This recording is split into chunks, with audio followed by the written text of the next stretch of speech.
Hello प्यारे दोस्तों, जय हिंद। प्यारे दोस्तों, आज हम आपके सामने रीजनिंग का एक और वीडियो लेकर उपस्थित हुए हैं। जैसा कि आप देख सकते हैं, हमारे इस वीडियो का जो टॉपिक रहने वाला है वेन डायग्राम से जुड़े हुए।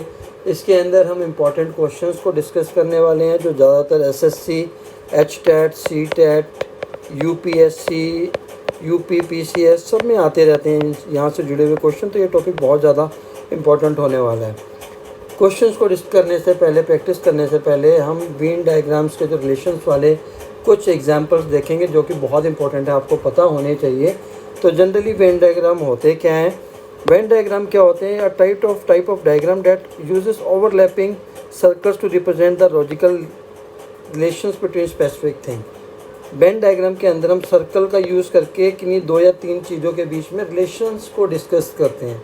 मेनली क्या डिस्कस करते हैं? रिलेशंस को डिस्कस करते हैं हम, ठीक है। किन का यूज़ करके? सर्कल्स का।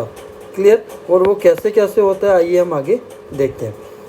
वीडियो शुरू करने से पहले अगर आप हमारे इस चैनल पर नए हैं तो प्लीज़ इसको सब्सक्राइब कर लीजिए, ताकि आने वाले रीजनिंग के या अन्य एसएससी से जुड़े हुए वीडियो या एनसीईआरटी से जुड़े हुए वीडियो आपको तुरंत नोटिफिकेशन के द्वारा आपको मिलते रहें। तो आइए शुरू करते हैं। पहला एग्जाम्पल एक क्वेश्चन का एग्जाम्पल नहीं है, टाइप का एग्जाम्पल है जो आपको पता ही होना चाहिए। If all the words are of different groups, then they will be shown by the diagrams as the given below. अगर तीनों ही वर्ड जो आपको दिए गए हैं वो एक दूसरे से बिल्कुल भी कहीं पर भी उनका कोई रिलेशन नहीं है, तो उस केस में हम सर्कल्स को अलग अलग बनाते हैं। जैसा कि इस केस में है पहला डॉग, काउ, हॉर्स तीनों ही अलग हैं, ठीक है। इसलिए तीनों को सेपरेट सर्कल के साथ दिखाया गया है। तो जहाँ पर जिस भी डायग्राम्स के अंदर किसी भी जो वर्ड आपको दिए हैं उनके अंदर कोई रिलेशन नहीं होता है, तो आप ये वाला ऑप्शन सेलेक्ट करेंगे, ठीक है, जिसमें तीनों ही सर्कल अलग अलग हों, ठीक है। दूसरा एग्जांपल देखते हैं। If the first word is related to the second word and the second word is related to third word, then they will be shown by the diagram as given below. अगर पहले word का जो relation है, ठीक है, वो दूसरे से हो, दूसरे का तीसरे से हो और चौथे से हो, तीसरे का चौथे से हो, तो ऐसे जो डायग्राम होंगे उस केस में आपको ऐसा डायग्राम सेलेक्ट करना होगा। पहले यूनिट से 10 बनते हैं, 10 से 100 बनते हैं, 100 से 1000 बनते हैं, तो इसमें एक दूसरे से लिंक है, तो उस केस में आपको ऐसा डायग्राम सेलेक्ट करना होगा गिवन 4 ऑप्शंस में से, ठीक है। चलिए थर्ड एग्जांपल देख लीजिए। If 2 different items are completely related to third item, कोई 2 अलग अलग चीज़ें हैं पर वो तीसरी चीज़ से उनका रिलेशन है, तो उसको आपको इस फिगर के द्वारा इस फिगर को सिलेक्ट करना। For an example stationery pen और पेंसिल 2 अलग अलग चीज़ें हैं पर वो स्टेशनरी का पार्ट है, इसीलिए टोटल स्टेशनरी के अंदर पेन और पेंसिल दोनों आ जाते हैं, पर पेन और पेंसिल दोनों अलग अलग चीज़ें हैं, इसलिए ऐसा कहा गया है कि अगर 2 डिफरेंट चीज़ें हैं, ठीक है, और वो तीसरी चीज़ से लिंक करते हैं कहीं ना कहीं, तो उस केस में आपको इस डायग्राम को सिलेक्ट करना है, जैसा कि ये ऑप्शन दिया हुआ है, ठीक है। अब एग्जाम्पल नंबर 4 पे चलते हैं। एग्जाम्पल नंबर 4 आपको क्या कहता है? If there is some relation between 2 items, ठीक है। पहले 2 इस क्वेश्चन में एग्जाम्पल 3 में दोनों आइटम में कोई रिलेशन नहीं था। नेक्स्ट में क्या कह रहा है कि इन दोनों में भी कोई ना कोई रिलेशन है और इन दोनों का रिलेशन फिर किसी तीसरी चीज़ से है, तो उस केस में आपको ये वाला फिगर सेलेक्ट करना है।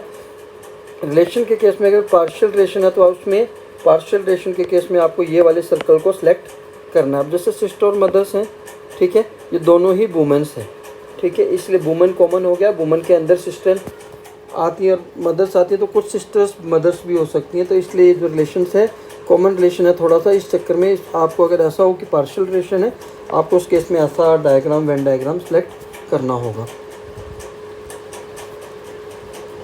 Fifth example, fifth part. 2 items are related to third items to some extent but not completely, and first 2 items are totally different. For example, boys और girls दोनों different हैं पर दोनों ही students हैं, तो boys students भी होते हैं और girls student भी होती हैं। तो इस केस में जहाँ पहला तीसरे से लिंक है और दूसरा भी तीसरे से लिंक है, ठीक है, पहला तीसरे से लिंक है कहीं ना कहीं, दूसरा भी तीसरे से लिंक है, पर पहले और दूसरे में कोई लिंक ना हो, उस केस में आपको ये डायग्राम सेलेक्ट करना है। All the 3 items are related to one other but to some extent not completely. सभी चीज़ें कहीं ना कहीं एक दूसरे से लिंक है पर पूरी तरह से नहीं, पार्शियली। उस केस में आपको ये सिलेक्ट करना है। जैसे बॉय स्टूडेंट भी हो सकते हैं, एथलीट्स भी हो सकते हैं, कुछ बॉय स्टूडेंट होते हैं, कुछ एथलीट होते हैं, ठीक है, इसलिए पार्शियली रिलेटेड है और तीनों ही कहीं ना कहीं एक दूसरे से जुड़े हुए हैं, तो उस केस में आपको इस वेन डायग्राम को सिलेक्ट करना है। 2 items are related to each other, 2 item एक दूसरे से जुड़ी हुई हैं, पर तीसरा आइटम बिल्कुल डिफरेंट है। उस केस में आपको ऐसा, जैसे लॉयन और कार्निवोरस एनिमल्स, ठीक है, तो ये एक दूसरे से जुड़े हुए हैं क्योंकि कार्निवोरस मतलब जो मांस वगैरह खाते हैं, ठीक है। काऊ अलग है, इसलिए काऊ को अलग करना, जहाँ पर भी आपको ऐसा लगे कि ये 2 चीज़ें एक दूसरे से लिंक हैं और थर्ड अलग है, तो उस केस में आपको इस वेन डायग्राम को सिलेक्ट करना होगा। First item is completely related to second, पहली जो आइटम है वो सेकेंड से जुड़ी हुई है, ठीक है। And third item is partly related to first. For an example, animal के अंदर डॉग आते हैं, डॉग क्या होते हैं, एनिमल होते हैं, ठीक है। और कार्निवोरस, सभी डॉग्स मांस खाने वाले नहीं होते हैं, इसलिए पार्शली रिलेटेड है, ठीक है। और इसीलिए जब भी ऐसा केस आए कि पार्शली रिलेटेड है, तो आपको इस वेन डायग्राम को सिलेक्ट करना होगा। First item is partially related to second, थोड़ा सा जुड़ा हुआ है, but third is entirely different, तीसरा डिफरेंट है। तो सभी डॉग फ्लैश ईटर्स नहीं होते, कुछ डॉग फ्लैश ईटर होते हैं, इसलिए पार्शियली रिलेटेड किया है। और काऊ बिल्कुल भी इन दोनों से अलग है, तो इसलिए इसको सेपरेट कर दिया। तो उस केस में आपको इस वेन डायग्राम को सिलेक्ट करना होगा। ये 9 एग्जाम्पल, 9 टाइप्स थे आपके पास जो क्वेश्चंस के आ जाते हैं पेपर में, इनको आपको समझ में आना चाहिए। अगर आपको समझ आ गए तो आप आगे जो क्वेश्चन अब हम करने वाले हैं उसमें आपसे कहीं भी कोई भी गलती नहीं होने वाली है। तो आइए शुरू करते हैं। Question number 1, which of the following diagrams indicate the best relation between travellers, train and बस, ठीक है। तो कौन सा ऑप्शन सही होगा? देखिए, ट्रैवलर्स बस से भी ट्रैवल कर सकते हैं और ट्रेन से भी कर सकते हैं, पर सभी बस से नहीं करते और सभी ट्रेन से नहीं करते। तो ट्रैवलर पार्शियली बस से करते हैं, पार्शियली ट्रेन से करते हैं, मान लीजिए। तो इसका सही आंसर क्या होगा? सी, कुछ ट्रैवलर बस से ट्रैवल करते हैं और कुछ ट्रेन से। तो इस केस में सही आंसर क्या हो जाएगा? सी, जहाँ तीनों ही मतलब फर्स्ट जो है, ठीक है, वो सेकंड से भी कहीं ना कहीं पार्शियली बिलोंग करता है और थर्ड से भी। तो उस केस में आपको ये वेन डायग्राम सेलेक्ट करना होगा। Let us move to the question number 2. Which of the following diagrams indicates the best relation between profit, dividend and bonus? Clear? तो सही ऑप्शन इसका होगा बी, ठीक है। Bonus and dividend are different from each other, ठीक है। Bonus और dividend एक दूसरे से अलग होते हैं, ठीक है। But both of these are part of profit. तो ये वाला ऑप्शन सही आएगा क्योंकि प्रॉफिट के ही पार्ट होते हैं दोनों, प्रॉफिट कई पार्ट हैं। ये 2 आइटम तीसरे से जुड़ी हुई है, तीसरे के अंदर है, तो इसलिए प्रॉफिट का ही पार्ट है डिविडेंड और बोनस। तो बी ऑप्शन करेक्ट हो जाएगा। Let us move to the question number 3. Which of the following diagrams indicate the best relationship between women, mothers and engineers? Clear? अब आपको समझ में आ गया होगा सही ऑप्शन क्या है इसका? ए क्या है? क्योंकि सभी वुमेन्स मदर्स होती हैं, वुमेन्स ही मदर्स होती हैं, ठीक है। तो वुमेन्स के अंदर मदर्स आ जाएगा, ठीक है। अब सभी वुमेन्स इंजीनियर नहीं होती, तो कुछ वुमेन्स ही इंजीनियर्स होती हैं, तो पार्शियल है। तो सही आंसर हो जाएगा ए, ठीक है। चलिए question number 4, which of the following diagrams indicate the best relation between factory, product and machinery? तो आप आइडिया लगा लीजिए, ठीक है, कि जो प्रोडक्ट है वो और जो मशीनरी वो दोनों अलग पार्ट हैं, ठीक है। लेकिन प्रोडक्ट बनते कहाँ हैं? फैक्ट्री में, और मशीन भी कहाँ यूज़ होती है? फैक्ट्री में। तो इसका सही ऑप्शन क्या हो जाएगा? डी, फैक्ट्री के अंदर ही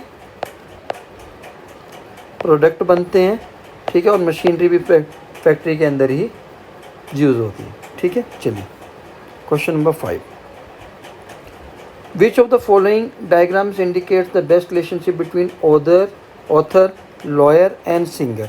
ठीक है, कौन सा ऑप्शन है? तीनों ही अलग है, ऑथर अलग होते हैं, ठीक है, लॉयर अलग होते हैं और सिंगर अलग होते हैं। इन तीनों में कोई रिलेशन नहीं है, तो करेक्ट आंसर होगा बी, जहाँ पर तीनों ही एक दूसरे से कोई रिलेशन नहीं रखते हैं, ठीक है।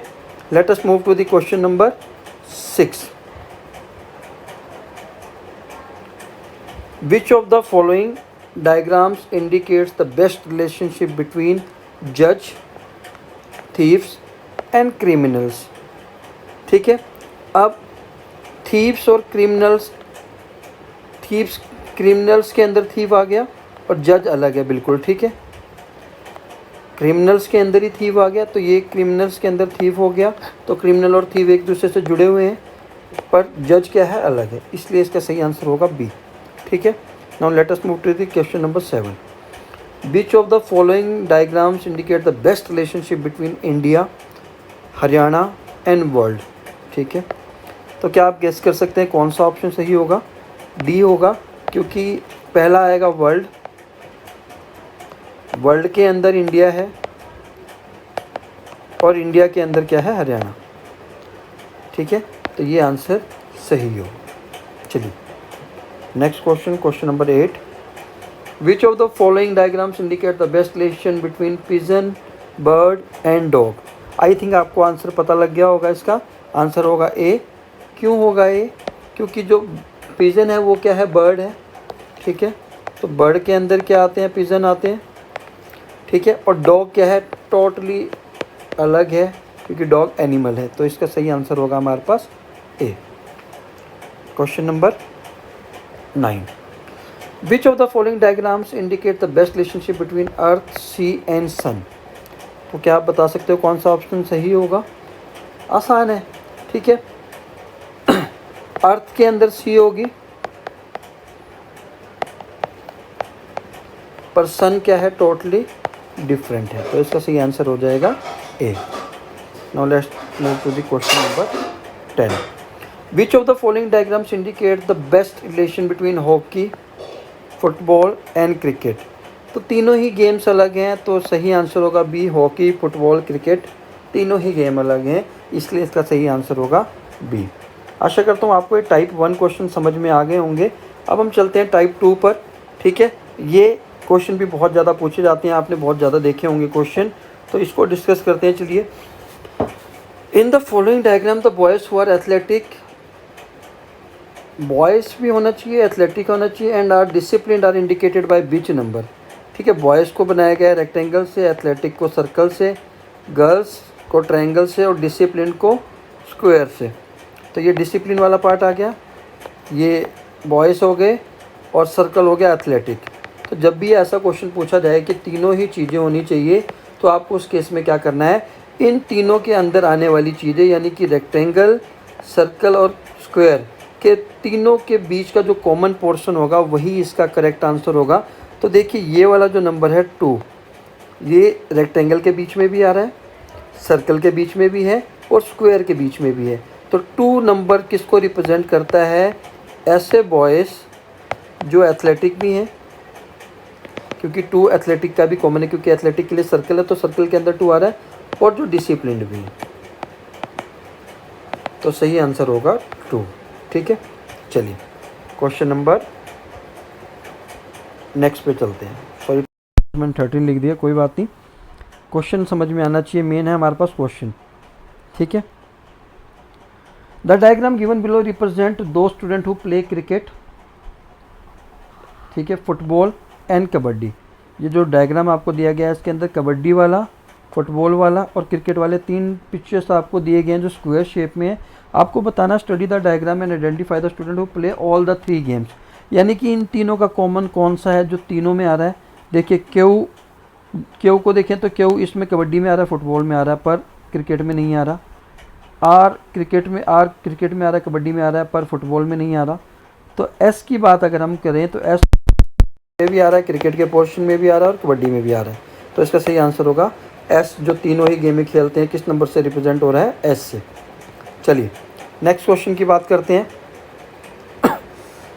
नेक्स्ट क्वेश्चन है, इन द गिवन फिगर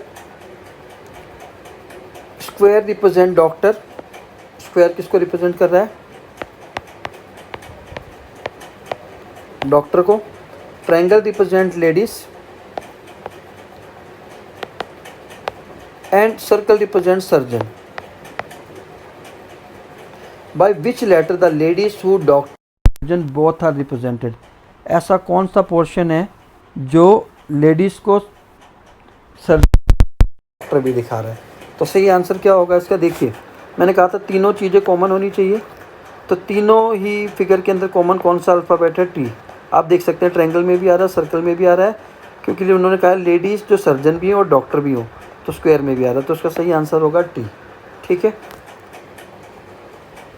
तो प्यारे दोस्तों ये था हमारा आज का वीडियो वेन डायग्राम के ऊपर। होप यू एंजॉयड इट, आपको समझ में आया होगा, आपकी कुछ प्रैक्टिस भी हुई होगी। अगर आपकी प्रैक्टिस हुई है तो मुझे बहुत अच्छा लगेगा कि मेरे इस वीडियो से आपका बेनिफिट हुआ है। तो हम फिर मिलेंगे आपसे अगले वीडियो में रीजनिंग एसएससी कम्पिटिटिव एग्जामिनेशन से रिलेटेड वीडियो के साथ। अगर अभी तक आपने हमारे चैनल को सब्सक्राइब नहीं किया तो प्लीज़ इसको सब्सक्राइब कर लीजिए और इस वीडियो को ज़्यादा से ज़्यादा शेयर और लाइक ज़रूर करें। जय हिंद, जय भारत।